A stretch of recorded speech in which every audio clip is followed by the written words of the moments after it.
હે મારો સોનાનો ઘડુલો રે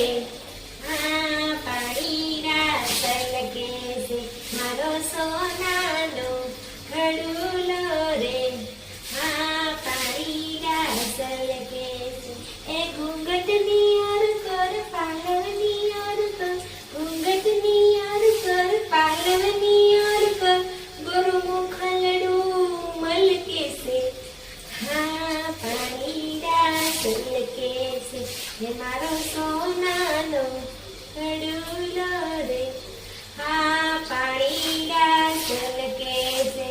એ હું પાણી બહુ બગાડું નહીં તમારે ભાઈને ગમે નહીં ને તમારે તો ફટાફટ નળ બંધ કરી દેવાનો જ નહીં એને ગમે નહીં ને તો હમણાંથી આવશે ને તો મને લઈ નાખશે એટલે સોનલબેન હું પાણી તો બગાડું જ નહીં જેમ બને ને એમ ઓછો ઉપયોગ જ કરું ટોયલેટ બાથરૂમમાં ઓછું વાપરું અને આમ જો દાદરમાં તો ધોવાનું નહીં દાદર ધોવું જ નહીં પોતા જ મારી દો મહિને 15 દી એક વખત હું દાદરમાં પાણી નાખતી છું બાકી પાણી નાખવું જ નહીં પોતા મારી દેવાના